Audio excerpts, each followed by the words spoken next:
up, guys? DoorDASH here, and I'm coming to you with a little video here tonight. Wanted to talk with you. I'm on duty, riding around here making deliveries for the dinner hour on a Monday night, and I thought, you know what, let me make a video because I got a few things on my head I wanted to talk with you guys about that I think would be helpful to hear for some of you. And one of them is basically this, and I've been going through what do I want to do.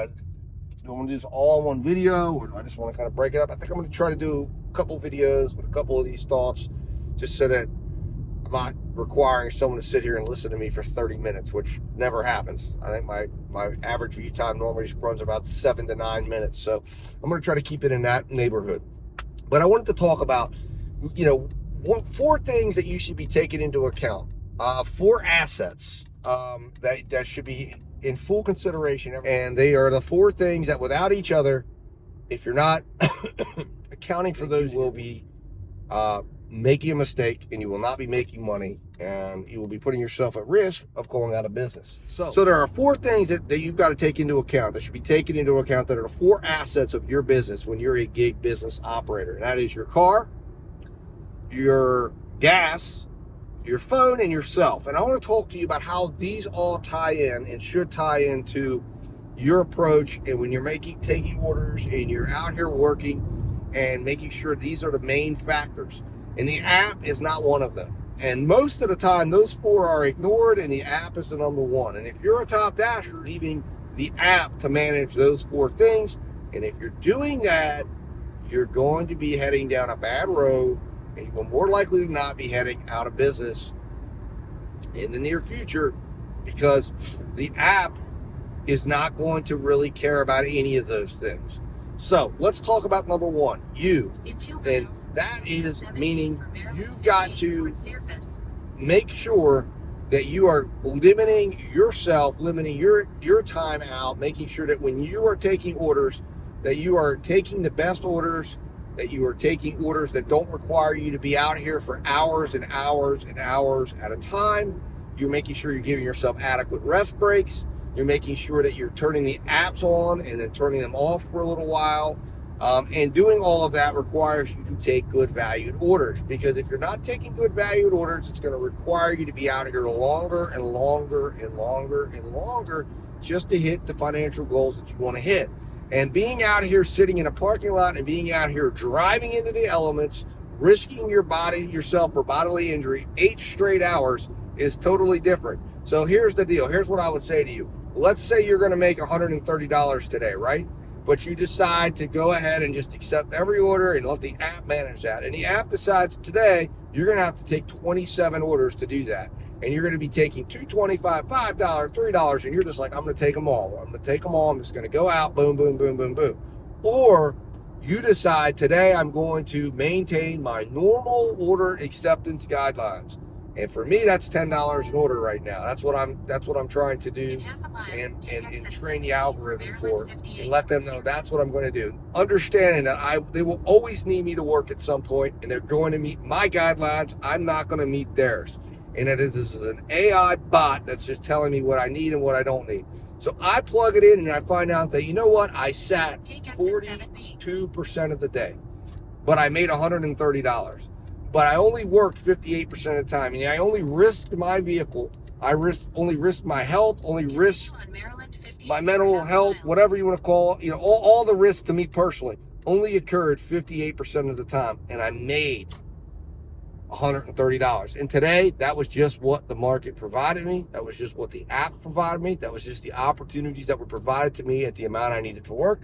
And I keep doing that consistently, understanding that now my vehicle is going to be a lot less closer to that next oil change, tire rotation, tires, all the elements, and I still made $130 today, and I did it on my own terms, and I did it at my own rates, and I only moved my vehicle when it was valuable enough for me to move my own vehicle. That is the difference right there, and that's why you have to take into account you. The second factor I talked about was your car, and that's why you have to be making sure that if you're taking orders that are requiring you to drive long distances, put miles on your car, drive through the cities, do internal city miles that you're just absolutely destroying your vehicle over, and you're getting paid $3.25 to go take your vehicle out on the road to go deliver food or a package or whatever it is you're doing for somebody, that doesn't make any sense. Your car is your asset. Without you, your business doesn't happen. Without a car, your business doesn't happen. So it's your job to protect that, and only you will protect that. The app will not protect that, so you must protect that. That is your job, to protect that, and you have to make sure that when you take the responsibility for that. And that is a problem when you're sitting out here, and I have talked to a lot of dashers in my area, which is a very large rural area, and they are top dashers. And the thing that I have found, and this has been on about 3 to 4 people I've spoken with, who said, I'm top dasher, but I was out for the last 2 months because my car was in the shop, and my car I'm having car problems. And all of it's because I know when you're not a top dasher, you're driving at best $1.30, $1.40 a mile in my area. It's very difficult to get even close to $2 a mile on a consistent basis. And when I've gone and accepted more and more orders and gone out, that's plunged to as low as 65 cents, 58 cents a mile. You're driving it hard. You're driving out here. And it doesn't mean you're making more money, because you're not. You're driving more miles to make the same amount of money, and you got to be smarter. Now, there are days it'll pop off, and there are days I believe that the algorithm will eventually figure out what it needs to put you on the road, and it will do that because it knows it needs to get the orders delivered, and it will pay you the premium. But you know, if you allow it to pay you $4 an order, or $5 an order, or $6 an order, it's going to pay you $6 an order, and it's be damned your car or anything else. The next thing is just making sure you have fuel, because you are burning fuel, and without fuel, you can't go out here and work. So it's your job to manage that. Make sure you're getting enough money and accounting for setting aside fuel money for your car. So you need to take into account gas, because gas is very, very important. Because without gas, you have yourself, you have your car. If you can't put gas in your car, you're not going to work. So it's important that you are taking miles that's putting your gas to work in the most profitable way fashionable, and that you're also making sure that you set aside money every shift that you've used that gas. Set it aside. That way you will always have yesterday's gas money to work and make money today. And if you're making money yesterday on that money, you should make money today. So if you do that and you get into that habit and you put it aside, and it's very easy to do, because every dasher should have a Dasher Direct card. You can leave the gas right on that card and send the rest of the money over to your bank account and keep that little bit on the Dasher Direct card. When you go out or you go home that night, go ahead, do your fill up. You should have the amount of money that you used, and you put that back in your tank when you're ready to work. And you should have at least that much gas to go out and work, and you should be okay, because that should leave some more gas that still should be left in the tank, and it should get you close to full. Or like I said, you can let it build up. You can decide to have that money in there and put that in all at once after a couple of days of working, and you can put it back in however you want to do it. But make sure you're setting it aside. Make sure you're leaving it aside so that you have the ability to always have gas when you need to work and want to work. That's important.